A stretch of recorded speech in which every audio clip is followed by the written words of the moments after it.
Assalamualaikum warahmatullahi wabarakatuh.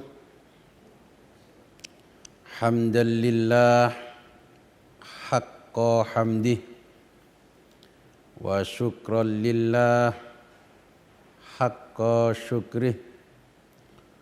Allahumma salli wa sallim ala sayyidina Muhammad fil awwalin wa salli wa sallim ala sayyidina Muhammad fil akhirin wa salli wa sallim ala sayyidina Muhammad fil nabiyyin wa salli wa sallim ala sayyidina Muhammad fil mursalin wa salli wa sallim ala sayyidina Muhammad fil mala'il a'la ila yaumiddin.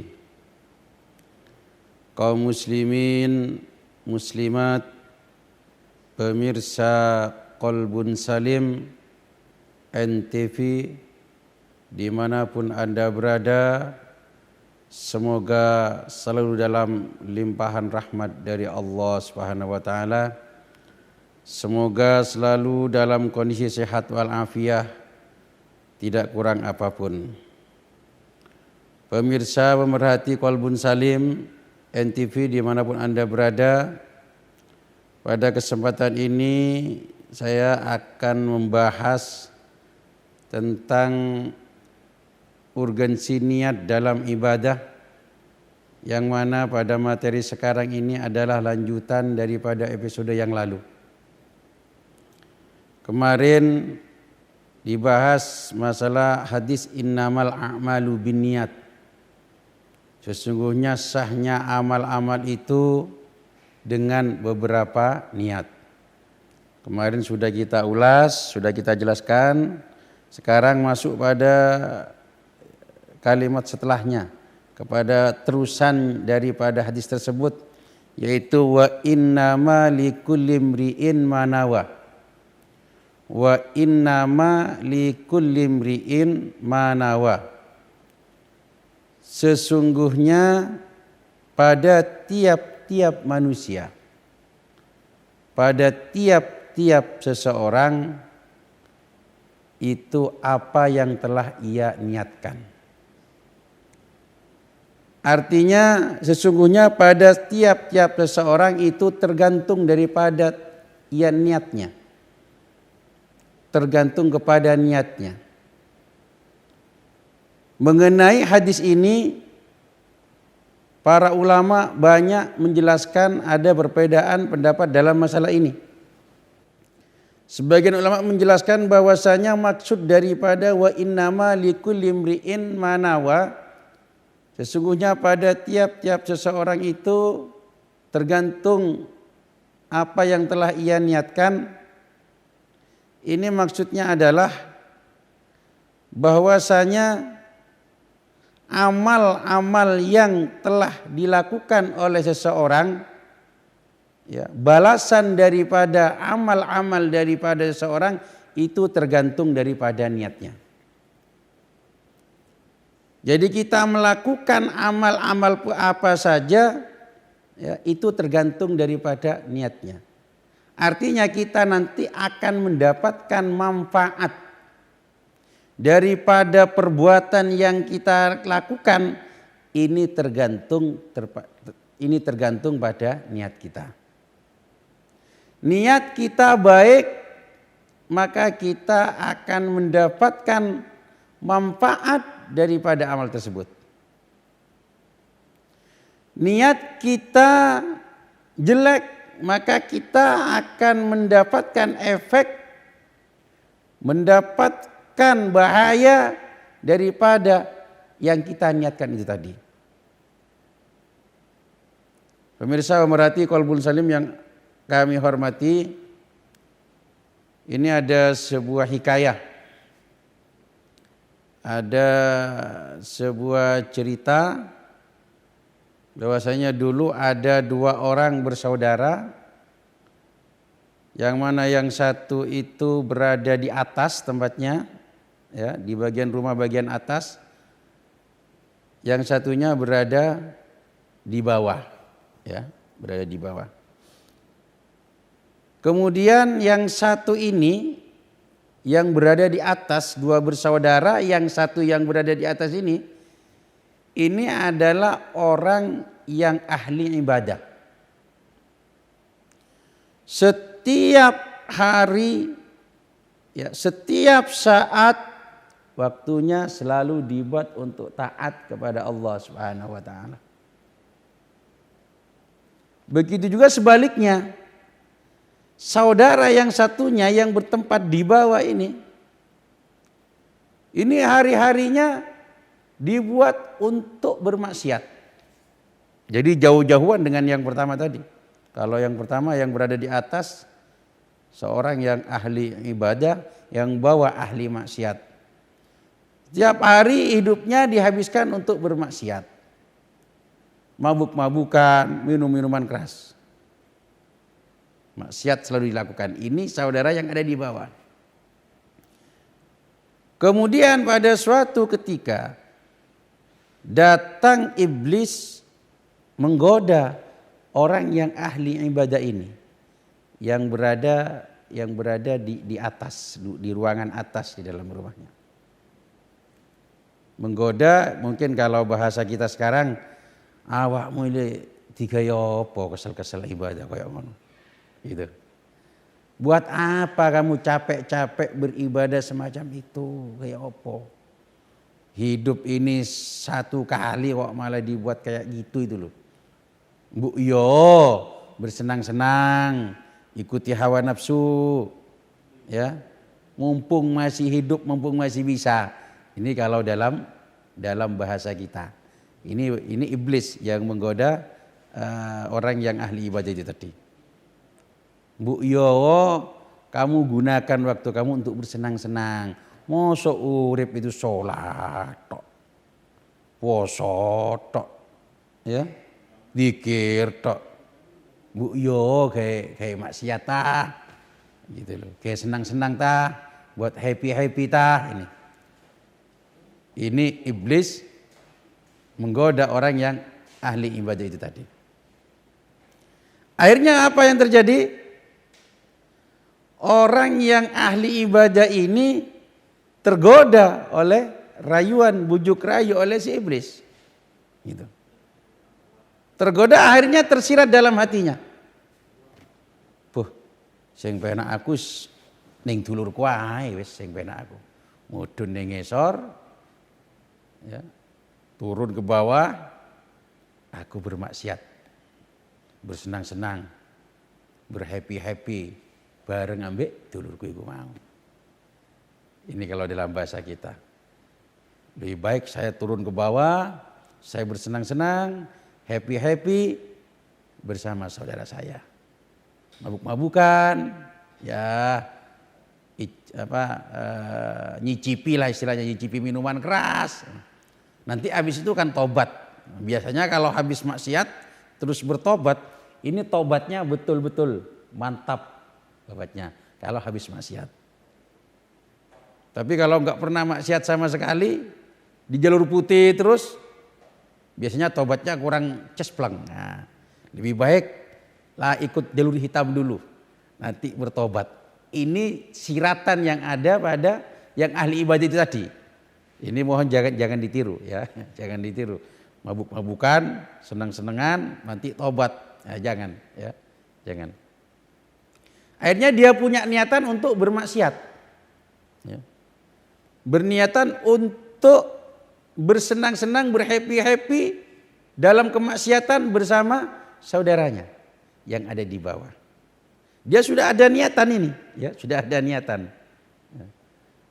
Jadi wa innama likulli imri'in manawa. Ya sungguhnya pada tiap-tiap insan, tiap-tiap seseorang, tiap-tiap manusia apa yang telah ia niatkan. Ini sudah niat kejelekan. Mau bermaksiat, kemudian happy bermaksiat dan bertobat. Di waktu yang sama pula ya, si saudara yang satu yang hidupnya dalam kemaksiatan, yang di bawah sana rumahnya, ya ruangannya ada di bawah, ini dalam kondisi sudah apa namanya istilahnya, sudah parah, sudah dia dalam kondisi mabuk, ya, dalam kondisi mabuk, badannya kotor, ya, tersungkur di tanah, mabuk, mendem, sudah gak karu-karuan. Ini dia ingin berbuat baik, berbuat taat, ingin berkumpul dengan saudaranya yang ada di atas. Oke, pemirsa Qalbun Salim dimanapun Anda berada, kita lanjutkan setelah yang satu ini.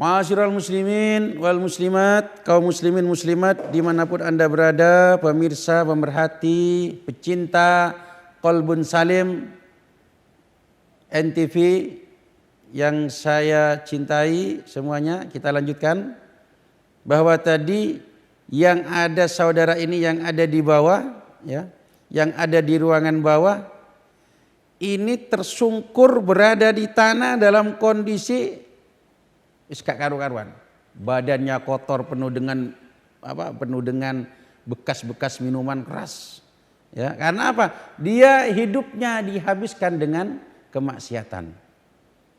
Awan bengi mendem, gitu ya, awan bengi mendem, ya. Akhirnya bagaimana? Dia punya niatan, ya, punya niatan, dia ingin bertobat. Di hatinya tersirat, aku akan ke ruangan saudaraku, aku akan bersamanya dalam rangka taat kepada Allah Subhanahu wa taala, meninggalkan segala bentuk kemaksiatan-kemaksiatan yang telah aku kerjakan. Aku sudah berlumuran dosa, ya, aku sering bermaksiat, maka aku akan ke saudaraku, aku akan taat beribadah kepada Allah Subhanahu wa taala bersama dengan saudaraku. Nah, sang hamba ini, ya, dia punya niatan apa? Punya niatan baik, ya. Punya niatan baik, ingin bertobat. Baru niat ini, bertobat. Ingin bertobat, ingin bersama saudaranya. Nah, akhirnya bagaimana? Berjalanlah dia ke saudaranya tadi, ya, mau menghampiri saudaranya yang berada di ruangan atas. Dalam rangka apa? Dalam rangka bertobat, ya, dalam rangka ingin berbuat taat, dalam rangka ingin beribadah bersama saudaranya. Pada waktu yang sama saudaranya yang ada di ruangan atas pun dia turun ke bawah, ingin bermaksiat, ingin menemui saudaranya tadi itu. Berjalan turun ke bawah, ingin dalam rangka apa? Ingin bermaksiat. Yang satu niatan untuk baik, yang satu niatan untuk jelek. Berjalan akhirnya bagaimana? Si saudara ini yang niatannya jelek ini yang ada di ruangan atas terjatuh, ya, terjatuh dan jatuh kepada saudaranya ya tadi. Akhirnya bagaimana? Keduanya meninggal dunia. Keduanya sudah meninggal dunia. Tapi kita ingat tadi yang awal, bahwasanya yang dari atas itu tadi mau turun dalam rangka bermaksiat. Niatan ini belum bermaksiat, baru niat untuk bermaksiat. Loh yang bawah ini dalam rangka untuk taat, baru niat, belum berbuat taat, baru niat, baru melangkah. Akhirnya di tengah perjalanan mati, ya, tertimpa saudaranya tadi, keduanya sama-sama mati. Akhirnya bagaimana? Kedua orang ini, yang satu tadi yang ahli ibadah terus punya niatan untuk bermaksiat, ini nanti akan dikumpulkan, ya, akan dikumpulkan dengan orang-orang yang di situ ahli maksiat, ya, akan dikumpulkan dengan orang-orang yang dikumpulkan dengan orang-orang yang ahli maksiat, ya. Karena apa? Karena niatnya itu tadi. Ya, dikumpulkan dalam kondisi bermaksiat. Dengan orang-orang yang bermaksiat. Kemudian yang satunya nanti ini akan dikumpulkan dengan orang-orang yang ahli ibadah. Ini karena apa? Karena niatnya. Yang satu ahli ibadah, ya, kemudian punya niatan jelek, akhirnya nanti dikumpulkan dikumpulkan dalam kondisi apa bagaimana? Dikumpulkan dengan orang-orang yang jelek karena niatnya ini tadi. Yang satu yang sering berbuat maksiat karena niatnya bagus, kemudian meninggal dunia, maka ini akan dikumpulkan dengan orang-orang yang baik. Ini. Dibangkitkan dalam kondisi baik. Ya, yang satu su'ul khotimah, yang satu husnul khotimah. Apa penyebabnya? Niat. Ini. Jadi sekali lagi kembali pada hadisnya tadi, bagaimana? Wa innama likulli imri'in ma nawa. Bahwasanya sesungguhnya pada tiap-tiap seseorang itu tergantung apa yang dia niatkan. Niati apik bakal dibangkitkan dalam keadaan baik. Niatnya jelek akan dibangkitkan dalam keadaan buruk. Ini. Oleh karena itu mari kita jaga hati kita. Kita selalu dengan apa yang kita kerjakan ya agar mendapatkan manfaat daripada amal-amal yang kita kerjakan, maka hendaklah diniatkan dengan baik. Kita menjaga niat kita, menjaga tujuan kita, untuk apa amal tersebut, untuk siapa amal tersebut, agar kita nantinya mendapatkan manfaat daripada amal yang kita kerjakan. Itu keterangan menurut sebagian ulama bahwasanya maksud dari innama likulli imri'in ma nawa itu adalah bahwasanya seseorang itu akan mendapatkan balasan daripada amalnya, ya, itu tergantung daripada niatnya, gitu. Kemudian selanjutnya ada sebagian ulama mengatakan bahwasanya maksud daripada wa innama likulli imri'in ma nawa innaha tufidu tahsisal alfat bin niyati fi zaman wal makan wa in lam yakun fil labdi ma yaqtadi dzalik. Mempunyai faidah hadis tersebut apa? Menghususkan lafaz dengan niat pada waktu dan tempat walaupun tidak ada lafaz yang menuju ke situ. Contohnya bagaimana? Contohnya begini. Ada seseorang bersumpah, saya tidak akan masuk ke rumah itu. Ya. Saya tidak akan masuk ke rumah itu. Dia bersumpah seseorang. Tapi dia nggak mengatakan hari Kamis misalnya, atau bulan ini, atau tahun ini.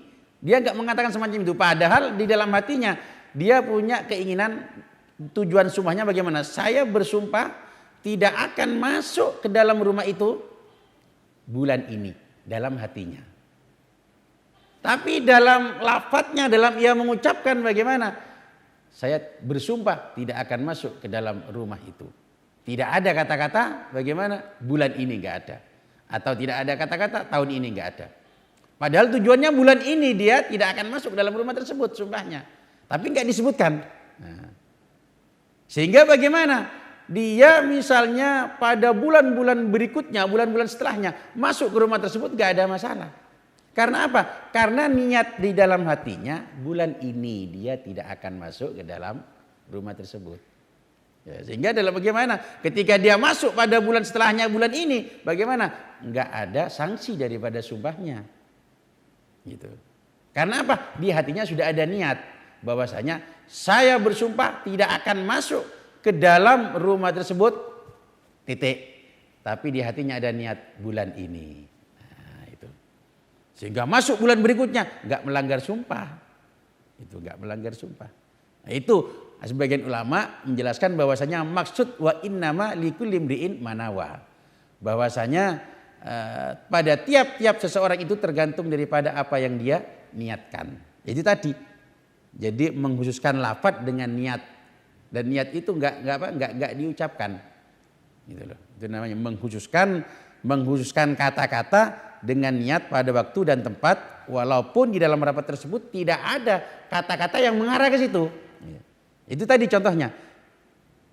saya bersumpah tidak akan masuk ke rumah ini.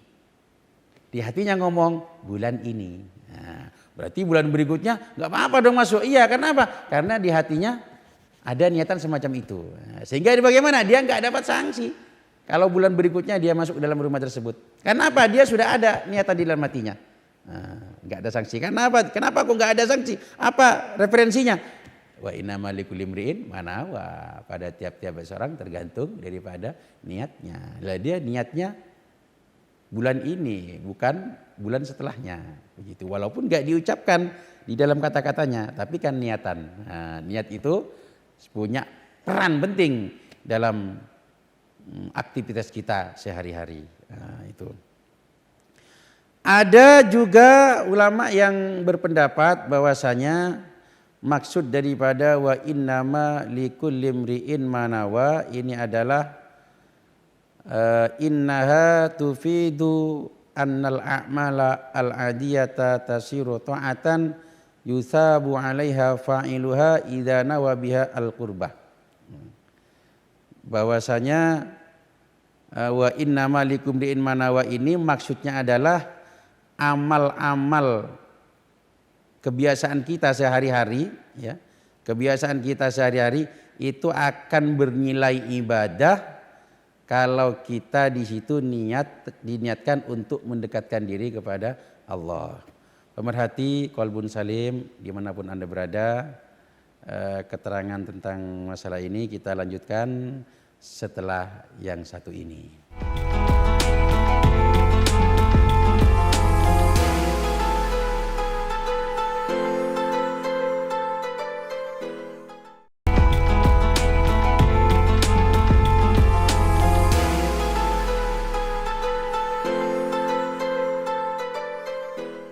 Kaum muslimin, muslimat, dimanapun Anda berada, pemirsa, pemerhati, pecinta Qalbun Salim yang saya cintai.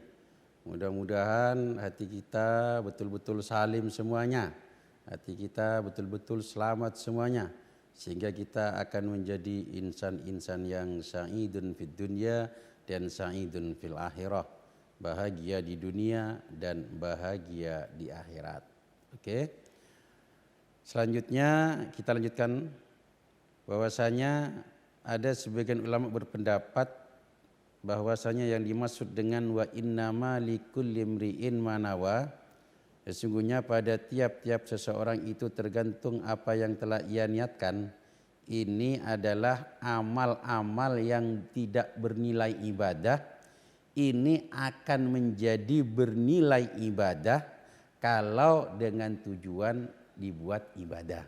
Jadi amal-amal kebiasaan kita, aktivitas kebiasaan kita sehari-hari yang tidak ada nilai ibadahnya, ini nanti akan bernilai ibadah tergantung niatnya. Ya, tergantung niatnya. Contohnya apa? Contohnya kita makan dan minum. Makan dan minum ini hukumnya mubah. Ya, jawas, boleh-boleh saja. Kita makan boleh, gak makan juga boleh. Hukumnya mubah makan ini. Kita gak makan 1 bulan, ya boleh-boleh saja, gak ada yang melarang. Ya. Kita pun makan, setiap waktu makan ya boleh-boleh saja, pun juga gak ada yang melarang. Itu terserah kita. Yang penting jangan pada saat bulan Ramadan. Ya. Lain lagi nanti itu. Jadi min haitsu daripada makan, ya, makan, minum ini adalah aktivitas kita sehari-hari yang tidak ada nilai ibadah. Makan dan minum ini nanti, ya, makan dan minum yang merupakan kebiasaan kita yang tidak ada nilai ibadah akan bernilai ibadah kalau kita punya niat untuk semangat beribadah. Kalau diniati untuk ibadah maksudnya begitu. Contohnya bagaimana? Saya mau makan.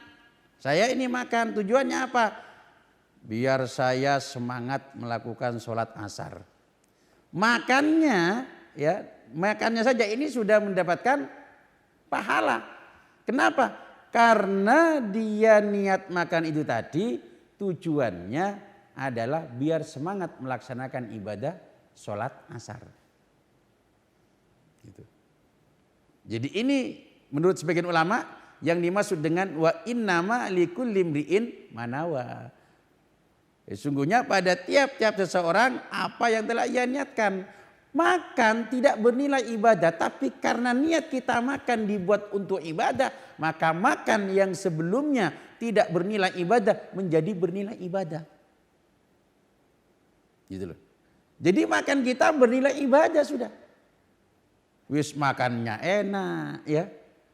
Ada satenya bagi yang suka sate, ada jengkolnya bagi yang suka jengkol, ada petenya bagi yang suka pete ya. Makannya nikmat ya, dinikmati pun asik, terus dibarengi dengan niat. Makannya apa? Untuk beribadah. Makannya yang nikmat itu bernilai ibadah. Karena apa? Dia makan biar kuat untuk melakukan sholat asar. Dia makan tujuannya biar kuat untuk melaksanakan sholat isya. Dia makan biar kuat untuk mengajar. Dia makan biar kuat untuk bekerja yang mana bekerja tersebut dalam rangka untuk memberikan nafkah pada keluarga. Makannya itu sudah bernilai ibadah. Yang sebelumnya tidak ada nilai ibadah sama sekali. Gitu. Jadi saya katakan tadi kita makan, nggak makan boleh-boleh saja, nggak ada masalah. Kecuali nanti berakibat bahaya kepada tubuh kita, itu baru nanti timbul hukum haram. Karena apa? Membahayakan diri kita. Selama tidak berbahaya, mau makan monggo, nggak mau makan silakan, karena makan hukumnya mubah. Tapi makan akan bernilai ibadah tergantung niat kita. Jadi oleh karena itu, karena Allah menciptakan kita ini tujuannya untuk beribadah, maka pandai-pandailah kita untuk beribadah. Pandai-pandailah kita untuk mensiasati setiap aktivitas kita itu bernilai ibadah. Allah Subhanahu wa taala berfirman, "Wa ma khalaqtul jinna wal insa illa liya'budun." Tidak aku ciptakan jin dan manusia kecuali untuk beribadah kepadaku, kata Allah. Illa liya'budun, pakai kata-kata illa, ada adatul hasr, ada pembatasannya. Artinya bagaimana? Bahwasanya Allah menciptakan manusia, yaitu tujuannya liya'budun, untuk beribadah, untuk menyembah kepada Allah. Dan kita kan nggak mungkin setiap waktu sholat terus, kan nggak mungkin. Ya, setiap waktu kita zikir itu kan nggak mungkin. Padahal kita, penciptaan kita ini bagaimana? Untuk beribadah, tidak untuk yang lain, bukan untuk yang lain, untuk beribadah, untuk beribadah. Sekali lagi, tidak mungkin kita setiap waktu selalu berzikir, nggak mungkin setiap waktu kita selalu bersedekah, itu ya nggak mungkin.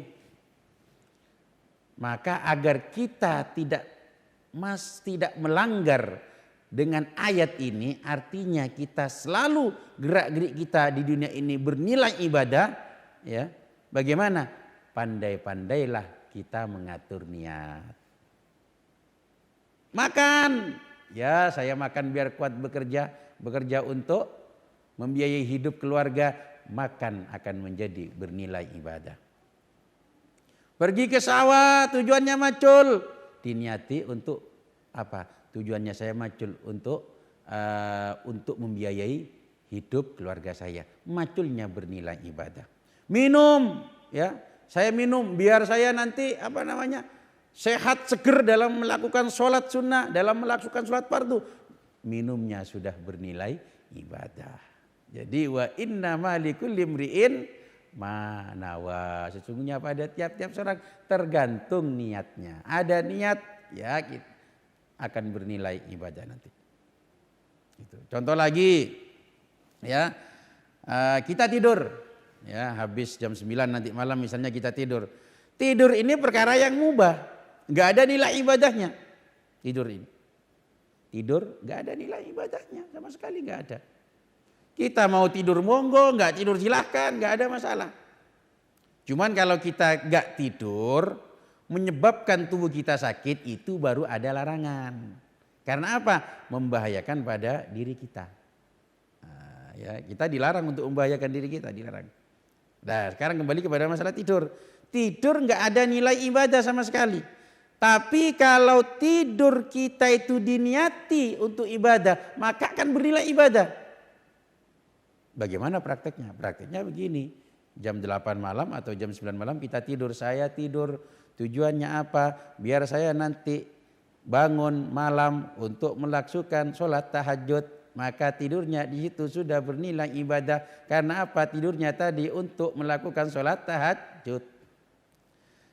Saya istirahat dulu, saya tidur dulu. Tujuannya apa? Biar saya nanti bangun jam 4 untuk melakukan sholat subuh berjamaah. Maka tidurnya itu sudah bernilai ibadah. Kenapa kok tidurnya bernilai ibadah? Karena niatnya tidur agar dia mampu bisa bangun pagi, bangun subuh untuk melakukan sholat subuh. Jadi tidurnya, ngoroknya itu sudah dapat pahala, saudaraku.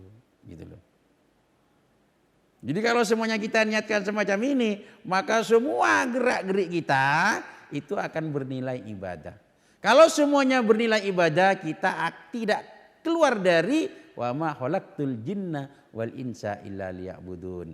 Tidak aku ciptakan jin dan manusia kecuali untuk menyembah kepadaku. Itu. Jadi apapun mari kita niatkan, ya. Kita niatkan kita niatkan ibadah semuanya. Atau begini, ya. Kita berkumpul dengan istri, ya. Berkumpul dengan istri itu kita niatkan bagaimana? Kita niatkan biar diri saya terjaga, biar saya terpelihara, biar saya jauh dari perzinahan. Jadi mengumpul istri sudah bernilai ibadah, niatnya pun diniati untuk ibadah, tujuan yang baik, maka berlipat-lipat pahalanya itu. Ngumpuli istrinya sudah bernilai ibadah. Tujuannya apa? Tujuannya ngumpuli biar saya jauh dari perzinahan. Wah, itu sudah berlipat-lipat itu, ya. Sudah berlipat-lipat. Atau kita mandi. Kita mandi, ya, cuci muka, cuci tangan, ini ya, cuci tangan. Terlebih sekarang musim-musim pandemi kayak gini, ya. Kita mandi ini nggak ada nilai ibadah hukum asalnya. Baru nanti kalau mandi untuk sholat Jumat, ya, mandi besar itu nanti ada nilai ibadahnya. Ini mandi biasa, mandi yang hanya untuk membersihkan badan itu nggak ada nilai ibadahnya. Lah nanti mandi biasa kita membersihkan badan ini akan punya nilai ibadah kalau kita niatnya bagaimana? Diniati api. Saya mandi biar tubuh saya tidak kecut. Kalau tubuh saya tidak kecut, maka saya datang ke pertemuan, datang ke rapat, datang ke acara-acara meeting dan lain sebagainya. Biar teman-teman saya tidak terganggu dengan keringat saya. Akhirnya dia mandinya tadi, mandi untuk membersihkan tubuhnya. Ini akan bernilai ibadah. Pemirsa, pemerhati, pecinta Qalbun Salim, dimanapun Anda berada. Kita lanjutkan setelah yang satu ini.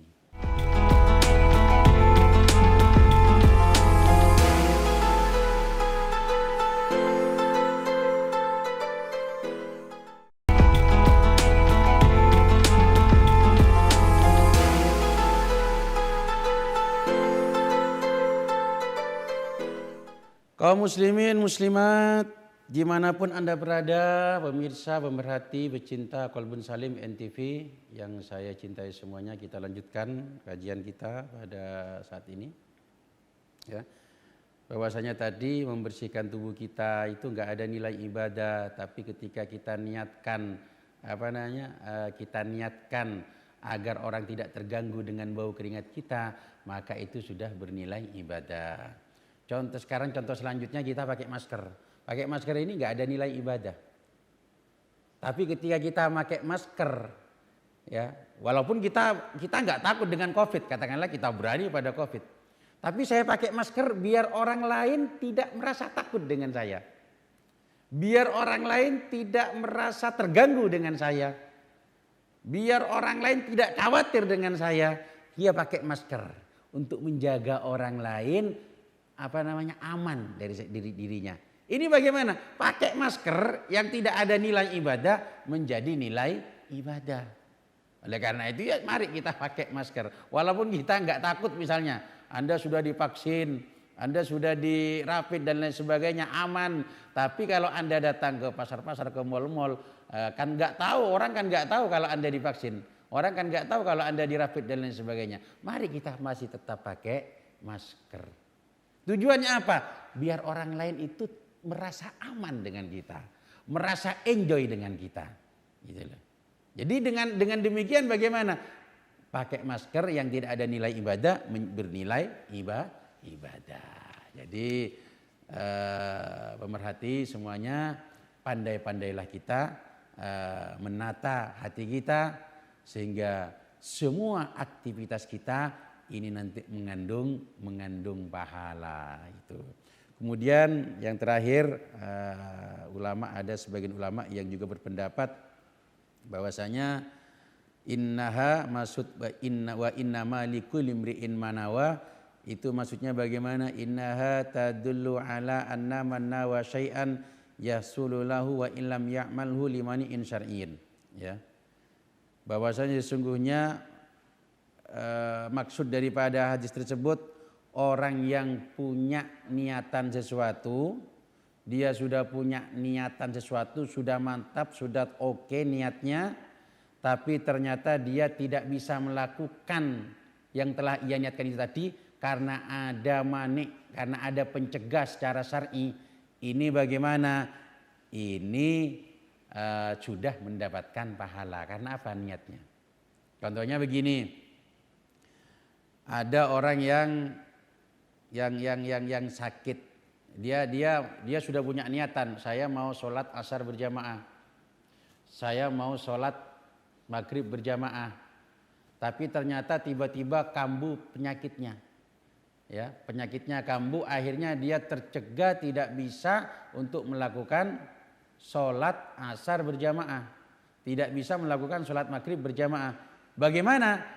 Lah ini orang yang semacam ini sudah mendapatkan pahala berjamaah. Kenapa? Karena dia sudah punya niatan yang kuat tadi. Seandainya dia nggak sakit, ya pasti dia akan melakukan sholat asar berjamaah. Seandainya dia nggak sakit, pasti dia akan melakukan sholat maghrib berjamaah. Tapi karena ada manik, ada pencegah secara syar'i, yaitu berupa sakit, nggak jadi sholat berjamaah. Tapi tetap orang ini mendapatkan pahala jamaah. Kenapa? Niat, karena dia sudah punya niat. Ya, inilah yang dimaksud wa innama likulli imri'in manawa. Sesungguhnya pada tiap-tiap seseorang tergantung daripada niatnya. Atau mungkin pemerhati ya di rumah, Anda ada masjid di daerah Anda sedang direnovasi, sedang direhab. Anda punya kerentek, punya niatan di dalam hatinya. Kalau saya punya uang 10 juta, maka yang 1 juta ini akan saya sumbangkan ke masjid tersebut. Dan ini sudah niat yang tenan, sudah betul-betul niat sudah. Gitu loh. Lah ini bagaimana? Ini sudah mendapatkan pahala. Walaupun dia nggak sampai bersedekah karena nggak punya uang. Ya. Ini sudah bernilai pahala nanti. Dicatat di situ nanti apa namanya, ya Allah, dicatat nanti di situ sudah bagaimana, sudah melaksanakan, sudah nyumbang kepada masjid tersebut 1 juta. Karena apa? Niatnya itu tadi. Sehingga bagaimana diceritakan besok ada seseorang itu di akhirat nanti melihat buku catatan amal baiknya itu tadi, dia kaget, istilahnya kaget lah ya itu. Kenapa? Dia nggak pernah haji tapi kok ada catatan haji, gitu loh. Ya. Ada, dia tidak pernah umroh tapi ada catatan umroh. Dia tidak pernah sedekah 1 juta ke masjid tapi ada catatan 1 juta ke masjid. Ini pahala. Dari mana ini? Akhirnya dia tanya kepada Allah, dari mana? Saya dulu, ya Allah, saya dulu di dunia nggak pernah haji. Jangankan haji daftar saja itu saya nggak pernah. Ini kok ada catatan haji saya nggak pernah haji. Saya dunia dulu nggak pernah umroh. Buat kok umroh makan aja cukup untung-untungan kok. Kok ini umroh? Kok ada catatan umroh di sini? Ya. Saya dulu di dunia ya Allah nggak pernah menyumbang ke masjid 1 juta. Ini kok ada catatan dari mana ini? Dan biasanya saya itu cuma nyumbang ke masjid 2.000 pas hari Jumat. Ini kok ada 1 juta ini? Dari mana ini? Akhirnya oleh Allah dijawab bagaimana? Itu niatmu. Ya. Itu karena niat seseorang itu tadi. Dia punya niatan kalau punya harta uang 50 juta saya akan naik haji. Kalau punya uang 30 juta saya akan umroh. Kalau punya uang 1 juta akan saya sedekahkan ke masjid. Punya niat yang kukuh. Karena niat itu tadilah dicatat oleh Allah. Sehingga dia dicatat berhaji, dicatat umroh, dicatat bersedekah. Tergantung. Dan Allah tahu saudaraku ya. Allah tahu tentang kesungguhan niat kita. Jadi jangan main-main. Lek ngono aku tak niat ae Mas. Tapi Allah itu tahu loh, nggak bisa dibohongi Allah itu. Allah nggak bisa dibohongi. Kalau niat Anda nggak sungguh-sungguh ya nggak dapat pahala. Tapi kalau sungguh-sungguh ya dapat pahala. Contohnya kalau nggak sungguh-sungguh bagaimana? Ya contohnya itu ya itu tadi. Begitu punya uang banyak 50 juta, oh ntar dulu. Nggak haji dulu lah. Padahal sebelumnya sudah niat. Enggak dulu loh. Nggak haji dulu lah. Ini ada tetangga mau jual mobil. Nggak jadilah. Nggak jadilah hajinya. Nah ini bagaimana nggak dapat ini karena niatnya nggak sungguh-sungguh. Sekali lagi Allah nggak bisa ditipu, Allah nggak bisa dipengaruhi. Kalau tetangga, kalau teman-teman, orang-orang dekat kita bisa kita pengaruhi, bisa kita kelabui. Allah nggak bisa. Allah tahu tentang kesungguhan niat kita. Jadi oleh karena itu, karena niat itu sangat penting, punya pengaruh besar, mari kita niatkan. Sungguh-sungguh mari kita niat. Kalau Allah ngasih saya rezeki sekian-sekian, saya akan ibadah haji. Kalau Allah ngasih rezeki sekian-sekian, akan saya umroh. Kalau Allah ngasih saya rezeki sekian, saya akan bersedekah ke masjid sekian-sekian. Niat yang sungguh-sungguh tapi, ya, maka kita akan tercatat. Walaupun kita nggak dipanggil Pak Haji, tapi besok di akhirat kita punya pahala haji. Apa modalnya? Modalnya hanya niat doang. Ya, modalnya hanya niat saja. Jadi walaupun di dunia kita nggak dipanggil ya Allah, nggak dipanggil Pak Umroh, ya tetap di akhirat kita mendapatkan pahala umroh. Apa modalnya? Modalnya ya mudah-mudah sulit ya. Apa modalnya? Yaitu niat. Ya, jadi itu niat sangat penting sekali ya, sangat menentukan pada diri kita. Gitu loh. Jadi mungkin kita seolah-olah kita nggak mungkin naik haji ya karena kondisi perekonomian. Sudahlah kita jangan kecil hati. Yang penting hati kita itu punya tujuan yang betul-betul bahwasanya kalau saya nanti ekonomi saya mapan, rezeki saya banyak, saya akan naik, pasti saya akan naik haji. Ini sudah dapat dicatat oleh Allah. Kita pahala haji, begitu ya. Jadi begitu. Jadi ya Allah, niatul mukmin ablagu min amalihi ya. Jadi niatnya mukmin itu lebih kuat ya, lebih kuat daripada amalnya. Atau ada niatul mar'i khairun min amalihi. Ada niatnya seseorang itu lebih baik daripada amalnya. Ya. Nah, jadi ada dawuh yaitu niatul mar'i khairun min amalihi. Jadi niatnya seseorang itu lebih baik daripada amalnya. Kenapa demikian? Karena kalau amal itu bisa terpengaruh oleh riya. Kita kadang sholat ya, sholat itu bisa saja nanti riya. Riya itu bagaimana? Ingin dipuji orang. Tapi kalau niat, siapa yang riya niatnya? Niat itu pekerjaan hati kok. Nggak mungkin kita akan riya dengan niat kita kan gitu. Sehingga bagaimana? Niatul mar'i khairun min amalihi. Ada yang niatul mukmin ablagu min amalihi ya. Niatnya seorang mukmin itu melebihi daripada amalnya. Kenapa demikian? Karena begini. Bisa saja kita melakukan satu amal ya. Bisa saja kita melakukan satu aktivitas tapi niatnya banyak. Karena niatnya banyak sehingga bagaimana? Sehingga pahalanya pun juga banyak. Contoh, kita berdiam diri di masjid ya. Ini kan amalnya satu ya. Amalnya itu satu apa? Berdiam diri di masjid. Itu amalnya, berdiam diri di masjid. Tapi niatnya bermacam-macam. Satu, berniat iktikaf. Satu. Pahala sudah. Karena apa? Iktikaf termasuk bagian daripada ibadah. Yang kedua, berniat untuk menanti sholat berjamaah. Pahala lagi sudah. Karena apa? Diamnya untuk menanti sholat jamaah. Yang ketiga, niatnya untuk menjaga lisan. Karena apa? Biasanya kalau di luar masjid biasanya miso-miso, biasanya ngerasani tonggo. Kalau di luar masjid kan enggak mungkin kita di situ ngerasani tonggo. Ini bagaimana? Pahala sudah. Karena tujuannya apa? Menjaga lisan. Karena kalau di luar masjid banyak pengaruh-pengaruh yang kata-kata yang tidak benar. Tapi kalau di masjid aman. Ya kita wiritan di situ menjaga lisan. Ya. Ini sudah pahala. Nah, kemudian ada lagi niatnya tujuannya apa? Ghaddul basar misalnya. Tujuannya apa? Untuk menjaga pandangan kita. Biasanya kalau di luar masjid kita melihat cewek-cewek, ya, cewek-cewek yang di situ membuka aurat, ya, pakai celana mini, sehingga kita melihatnya di situ menjadi maksiat. Nah, kalau di masjid kan nggak ada orang pakai celana mini, kan di masjid nggak ada, yang rata-rata kan pakai mukna kan begitu. Nah, ini bagaimana? Ini juga termasuk ibadah, bernilai ibadah. Jadi aktivitasnya satu, apa? Berdiam diri di masjid.